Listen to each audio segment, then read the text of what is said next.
Assalamualaikum warahmatullahi wabarakatuh. Bismillahirrahmanirrahim. Alhamdulillahirabbil alamin. Wassalatu wassalamu ala asyrafil anbiya wal mursalin sayyidina maulana Muhammad wa ala alihi wa ashabihi ajmain. Amma ba'du. Selamat bertemu kembali dengan saya Muhammad Ajib di channel Kampung Ilmu. Channelnya orang-orang yang tidak lelah mencari ilmu. Iqra. Sahabat Kampung Ilmu yang berbahagia, Allah berfirman di dalam surat Al-Alaq ayat 1, A'udzubillahi minasyaitonirrajim, Bismillahirrahmanirrahim, Iqra bismi rabbikal ladzi khalaq.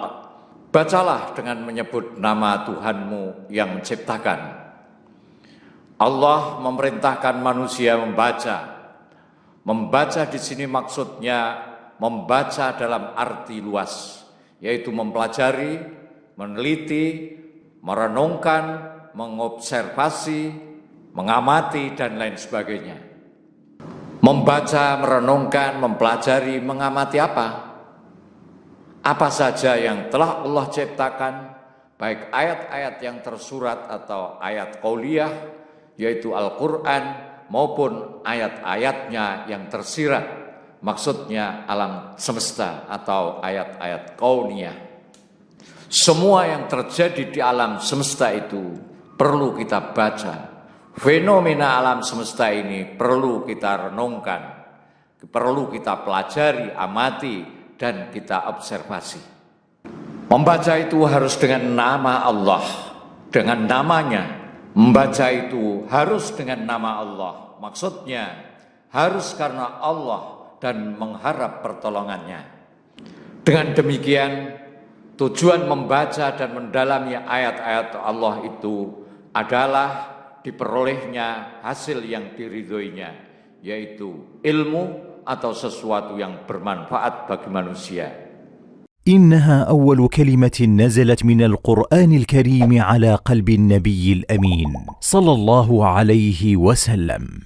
إن الأمم القارئة هي الأمم القائدة، لأن القراءة والمعرفة تطرد الجهل والتخلف والخرافة. Iqra. Ayat ini adalah kalimat yang pertama kali dari Al-Quran yang diturunkan di hati baginda Nabi Muhammad sallallahu alaihi wasallam. Baginda Nabi Muhammad sallallahu alaihi wasallam lalu memerintahkan kepada umatnya agar menjadi umat yang gemar membaca. Karena membaca dapat mengusir kebodohan, dapat mengusir keterbelakangan dan khurafat. Karena membaca dapat menghilangkan kedunguan dan cara berpikir sesat atau kacaunya berpikir. Mengapa kita harus gemar membaca? Karena membaca dalam pengertian membaca, merenungkan, mengamati, mempelajari, menganalisa, mengobservasi adalah perintah agama dan mempunyai nilai pahala. Mengapa kita harus menjadi umat yang gemar membaca? Karena bangsa atau umat yang mempunyai budaya membaca kuat adalah umat yang maju, umat yang memimpin dan berpengaruh, berperadaban, dan mereka itulah umat yang menang dengan izin Allah. Karena bangsa atau umat yang mempunyai budaya membaca kuat adalah umat yang maju, umat yang memimpin dan berpengaruh, umat yang menang dengan izin Allah. Contohnya adalah sahabat-sahabat baginda Nabi radhiyallahu anhum. Mereka adalah umat yang mengamalkan ayat Iqra ini, maka mereka menang. Para ulama soleh, mereka adalah orang-orang yang minat bacanya kuat sekali. Dan di saat dunia tenggelam dalam kejahilian, umat Islam tampil di panggung sejarah dengan membawa obor ilmu pengetahuan. Kecintaan mereka terhadap ilmu benar-benar sampai liang lahat. Diceritakan ada seorang ulama ketika sudah mendekati kematiannya, dia ditanya, "Apa yang engkau inginkan wahai Syekh?" Dia menjawab, "Yang kuinginkan melihat halaman-halaman kitab." Maksudnya mutolaah kitab-kitab, padahal sudah menjelang sakaratul maut. Sahabat kampung ilmu yang berbahagia, وقد بلغ حب العلماء للقراءة مبلغا عظيما. قيل لأحدهم عند موته: ما تشتهي؟ قال: النظرة في حواشي الكتب. 70% ilmu pengetahuan itu didapat melalui membaca. Sisanya melalui pertemuan seperti seminar, lokakarya, penelitian, dan lain-lain. Dalam membaca, mulailah dari buku-buku atau kitab-kitab yang mudah, lalu yang agak sulit, lalu yang sulit. Mulailah dari buku-buku atau kitab-kitab kecil, baru kemudian yang besar-besar. Mulailah dari buku atau kitab yang menjadi dasar ilmu agama, seperti yang berkaitan dengan keimanan, dengan akidah, akhlak, fikih, dan ilmu-ilmu dasar lainnya, baru kemudian ilmu-ilmu yang lain. Mulai dari ilmu fardu ain, lalu ilmu fardu kifayah. Bacalah kitab-kitab yang mudah sebelum yang sulit, kitab-kitab mukhtasar sebelum kitab-kitab syarah. Jika kamu menjumpai istilah-istilah atau bagian buku-buku yang sulit kamu pahami, tanyakan kepada ulama atau orang-orang yang ahli dalam bidangnya. Jika kebosanan mulai menyerangmu, istirahatkanlah matamu, lalu berjalan-jalanlah. Kalau memang perlu rekreasi, rekreasilah. Kalau memang perlu rihlahlah.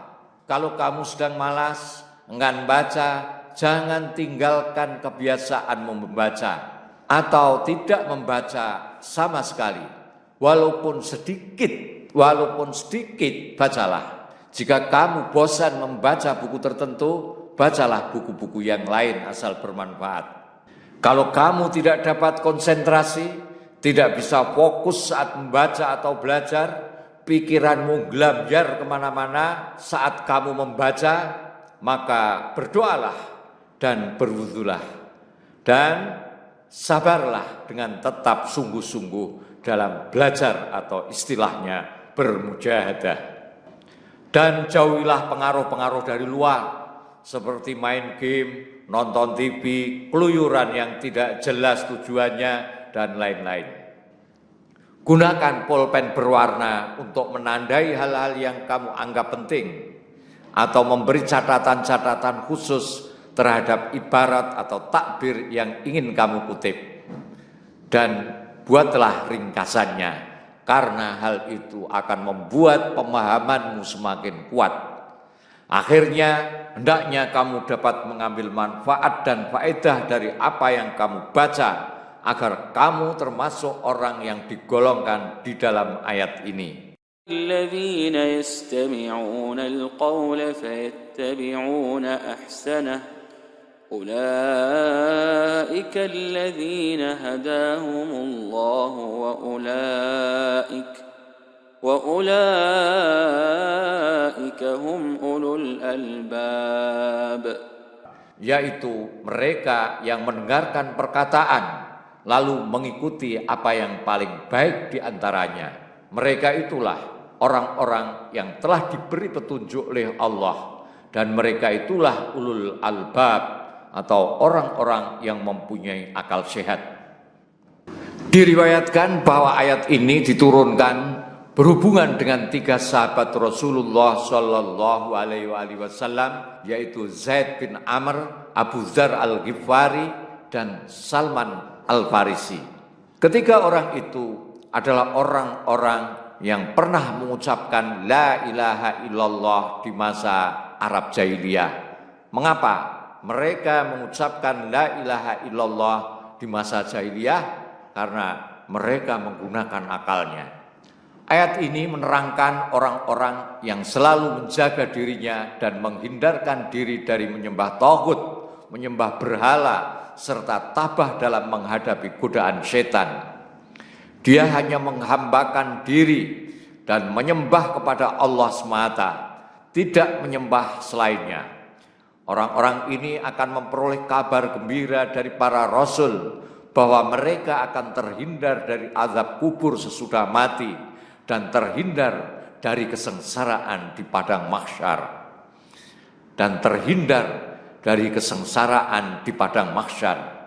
Mereka akan mendapat kenikmatan yang abadi di dalam surga. Mereka akan mendapat kenikmatan yang abadi di dalam surga. Oleh karena itu Nabi Muhammad sallallahu alaihi wasallam diperintahkan untuk memberi kabar gembira kepada umatnya yang selalu menyembah Allah dan selalu mendengar perkataan yang benar serta mengerjakan mana yang paling baik dari semua perkataan yang benar itu. Mereka pun akan memperoleh apa yang diperoleh oleh hamba-hamba Allah yang takwa. Mereka adalah orang-orang yang selalu mengikuti petunjuk Allah dan selalu menggunakan akal yang sehat. Muhammad Ajib.